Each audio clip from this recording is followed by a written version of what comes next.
1,000 tons, maybe 100,000 or even a million, right? Nowhere even close. 170 million metric tons. That is equivalent to about 2,125 semi-trucks, or close to 2 entire Empire State Buildings.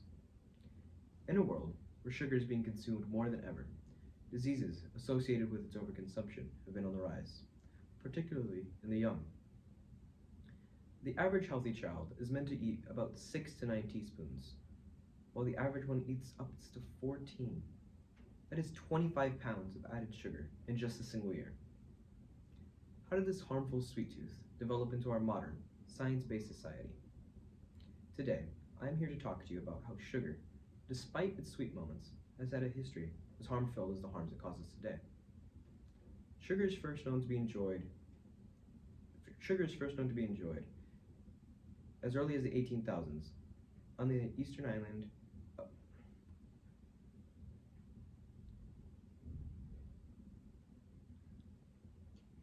on the island of New Guinea. Although the plant was practically the same as it was today, the people of New Guinea would simply have taken the plant and chewed its fibrous stalk to get at its sweet, but both paradoxically bitter juice. Over the course of the next couple thousand years, it would move north, where it would eventually arrive in India and become part of the Ayurveda, the old Indian system of medicine. In the Ayurveda, it would become known as Sakara.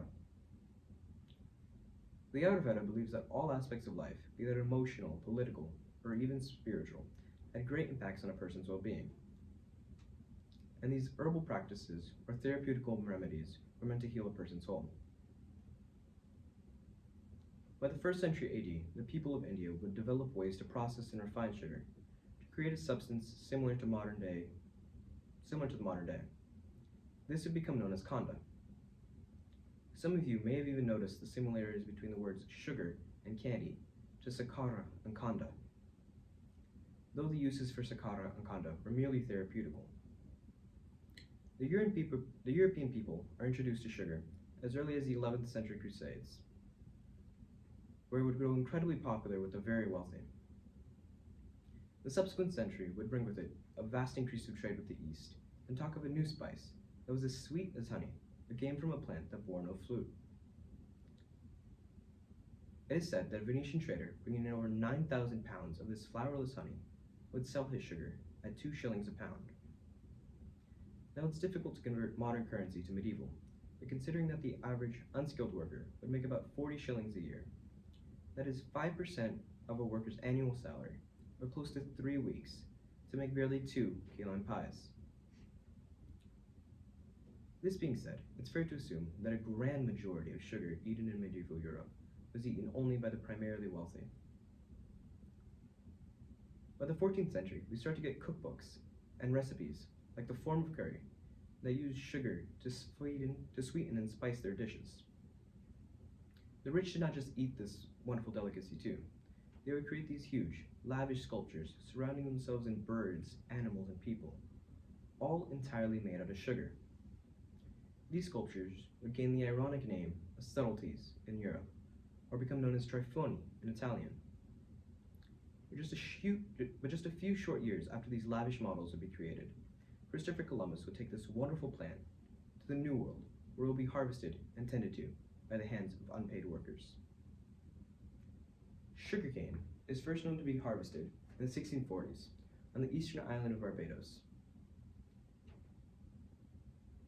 Here, it would be harvested and processed by the hands of convicts, indentured servants, and by unpaid African people brought over during the slave trade. Sugarcane was incredibly profitable at the time and would soon spread to the rest of the Caribbean at a remarkable place, where it would eventually find a home in places like Mississippi and Louisiana.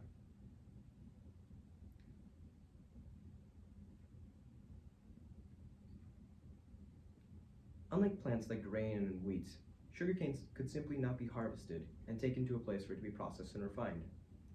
Instead, this meant that sugar plantation owners had to make their slaves sow, tend, and harvest the crop, as well as process and refine it to create substances like sugar, molasses, and even rum for it to be sold back to the old world. Sugarcane would help grow and develop the New World in a very quick manner. It is said that in 1710, the average European person ate 5 times more sugar than they did in 1770. And by 1750, sugar would surpass grain as Europe's #1 commodity. It would make up a fifth of all imports, and 4/5 of these imports would come from the New World. But this great increase of trade and this great increase of trade, as well as consumption, would lead to a new epidemic of sweet correlated diseases. This brings us to today, where diseases like prediabetes, obesity, and cardiovascular disease have been on the rise for the past couple of centuries, due in part to the extreme amount of sweets that the average person eats. Now I know that sugar holds a soft spot for all of us, especially considering how taste and smell are intertwined with your ability to remember after all. I would assume that almost everybody would have some memories correlated with sugar, be that the smell of roasting marshmallows over an open flame, or the taste of caramel apples stuck to your teeth. But between cavities and cancers, almost everybody has some risk that comes from eating too much sugar. Now I don't expect anybody to completely cut out sugar from their diets. One short speech should not be able to affect you that much. But I do hope, though, that all of this has given you some insight on the lavish, sweet, and sometimes cruel history that this small plant from New Guinea has created. Thank you.